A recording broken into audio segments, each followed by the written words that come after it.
Hello gorgeous peeps, I'm Chris from TechSpert, and another day, another budget blower has hit the UK. Say hello to the Oppo A54 5G, the successor to the excellent Oppo A53, now with a bit of hot 5G action. Whoa. And you got some pretty solid specs packed into the Oppo A54 for a £219 price point, including a 90Hz display. You've got a Snapdragon chipset and a 5000 mAh mega battery, Oppo's own words, not mine. So what I'm going to do now is whip the Oppo A54 5G on out of the box, take you on a full-on tour of the hardware and the software, and also compare it to the Oppo A74 5G, which has just emerged at the same time, costing a little bit more, to see what the difference between the two is. And for more on the latest and greatest tech, please do subscribe and ding that notifications bell. Cheers!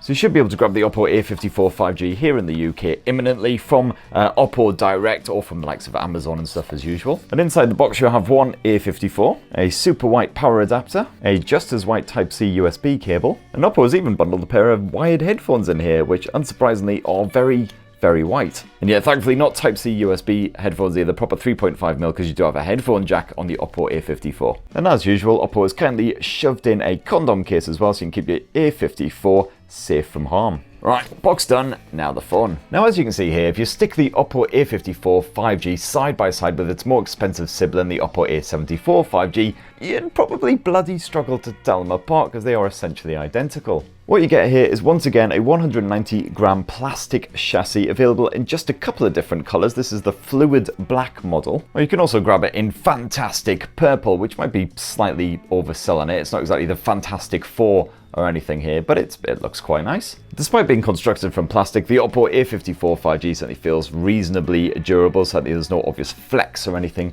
like that on there. You do have quite a shiny rear surface is the only problem, so it does sort of pick up greasy marks and prints, although the black finish and the fact that you've got kind of a frosted glaze to it does help to mask the worst of it. You've got an edge-mounted fingerprint sensor built into that power button there on the side, and you've got, yes, glory be, a headphone jack down below, right alongside that Type-C USB port. Okay, so the Oppo A54 5G is set up. But I say set up, there's still quite a lot of setup action left to do, because although it is running the latest, freshest Android 11 OS, you do have the ColorOS 11 slapped on top, which means that by default you don't get the likes of an actual apps tray. So I do usually spend a good amount of time setting up any Oppo smartphone, so it's got that more stock Android sort of vibe, starting with actually bringing back that bloody apps tray.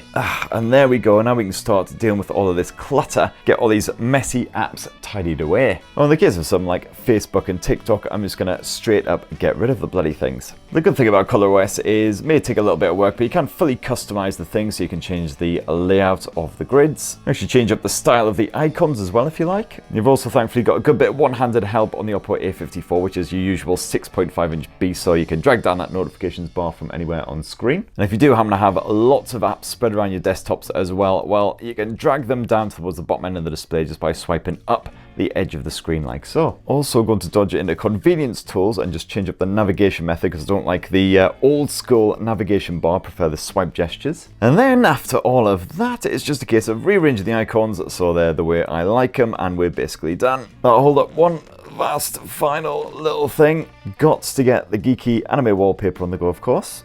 There we go, all done and dusted. Now as always, ColorOS is a bit of a hit and miss, love it or hate it style affair. That settings menu always makes my heart skip a beat whenever I see it, but definitely not in a good way. And this is certainly quite a dense launcher, but it does pack in some decent features as well. So for instance, got lots of great gesture support, the usual screen recording tools. I do quite like the aesthetics in many ways as well, makes a change from the usual stock Android fare. And there's some other bits on here like game space, which I'll touch on in a bit. And I was ever so slightly concerned that the Oppo A54 5G didn't have NFC support because it wasn't listed in the specs, but thankfully it does. And as you can see there, you do have full Google Pay support with that too. As mentioned before, when I was banging on about design, you got that edge-mounted fingerprint sensor just built into that power button. So all you have to do is lightly tap your digit against that surface, and as you can see, it unlocks the phone in a jiffy. And that is complemented by an also excellent bit of face recognition as well, which as you can see there, just as nippy. Again, barely even see the lock screen before you're straight in. So far, so very identical, in fact, to the Oppo A74 5G. No differences whatsoever until you get to the storage. That is the first difference between these two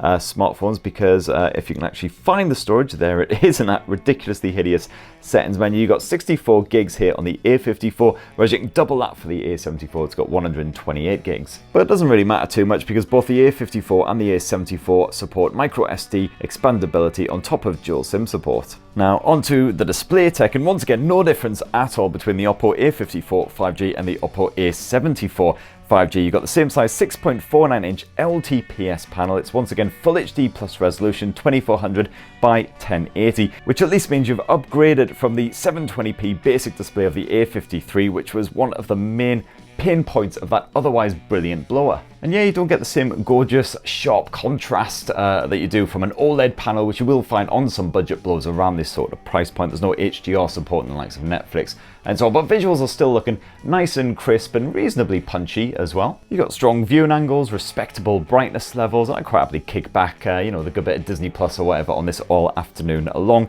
despite the annoying selfie orifice, which is of course ever present in the corner. And if you scroll right down and jump into the more section, you'll see that you've got a screen refresh rate option as well. This is set to 90 Hz by default. You can bump it down to 60 Hz if you don't want to save on battery life. I like it at that nice smooth 90 Hz level. As for your audio, well, again, like the A74, it's just a single mono speaker set up down here below. The AP speaker does not pump out your media audio, but let's see how good it is. Sadly, the Pixel 4a 5G hasn't dropped at all in price since launch. It'll still cost you $500 a bob. And no difference in terms of the actual output. Reasonably loud on that top volume, a little bit of distortion, but nothing too major. But of course, at least you've got that headphone jack if you do want to get connected up, get some proper lossless audio on the go. And if you jump on into the audio settings as well, you've got Dirac 2.0 audio processing. You'll find the Real Sounds technology feature buried away in those sound settings. This, as you can see, is set to smart by default, so the audio output will be tinkered with in the background to suit whatever you're up to, watching a movie, playing a game, whatever. And as for performance, again, not much difference between the A54 and the A74. They're both powered by the Snapdragon 480 chipset, which is Qualcomm's most affordable 5G platform right now, although you do get 6 gigs of RAM here in the A74 compared with just 4 in the A54. And of course that Snapdragon 480 chipset should be up to the task of a bit of PubG, Call of Duty or whatever, but just to be perfectly sure, let's jump on into good old game space. We'll boost it up to Pro Gamer mode.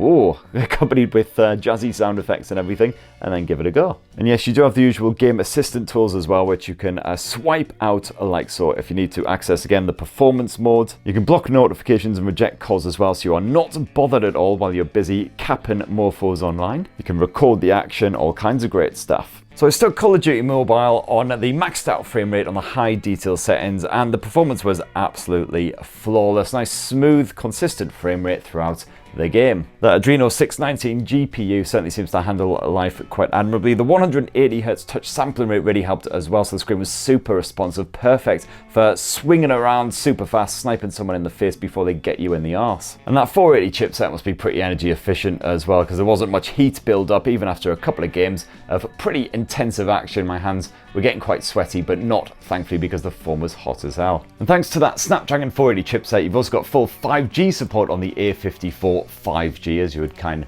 of expect. So again, the same as the A74 as far as the connectivity goes, and there should be bugger all difference between these phones when it comes to battery life as well, because they both pack in a mighty 5,000 milliamp mega battery, which certainly on the A74 5G keeps me going all day long, no worries, no matter what I'm up to. And because they're both running the same chipset and everything, you'd expect the performance, the battery life to be identical. That said, however, the A54 5G does max out at 10 watt charging, whereas the A74 maxes out at 18 watts, so it is a lot quicker, but you can leave them both plugged in overnight. They've got smart charging capabilities, so hopefully the battery shouldn't overcharge and therefore potentially be balked in the long run. And let's end, as always, with a squint at that camera tech. You've got triple lens rear setup, spearheaded by a 48 megapixel primary sensor. And it probably won't massively shock you to discover that the Oppo A54 5G's camera tech is basically the same as the Oppo A74. You've got the usual HDR and AI mode shenanigans, filters, all that good stuff. You're shooting at 12 megapixels by default, but by dragging down this little menu, you can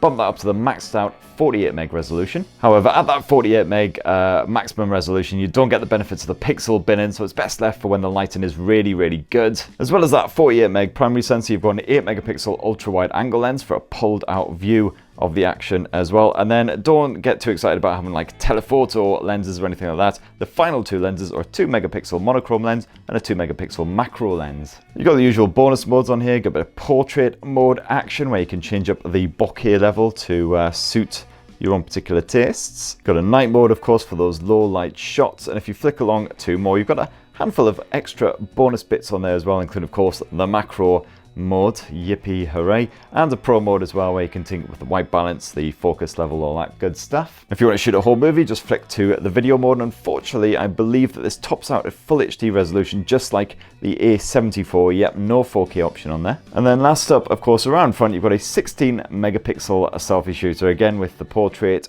smart. I believe you can use the night mode in this mode as well. Yep, to get a gorgeous looking snap of you to share online, or let's just put that straight in the bin. So that right then, in a nutshell, is the Oppo A54 5G. Quite a snippet, 219 quid here in the UK. If you're not bothered about the extra memory or storage, and you want to save yourself a few extra bucks, then obviously it's an alternative to the Oppo A74. Of course, the competition is very strong in the budget 5G realms right now in 2021. I did round up my favourites, the best budget 5G smartphones you can get right now here on TechSperts. Go check that out for a look at some of the closest rivals. I really like the likes of the Xiaomi Mi 10T Lite. I will be doing a full review of that Oppo A74 imminently, and check back soon for more unboxings of more budget 5G smartphones, including the likes of the Redmi Note 10 5G and the Motorola Moto G50 as well. Please do plug subscribe, ding that notifications bell, and have yourselves a fan-bloody-tastic rest of the day. Cheers everyone, love you!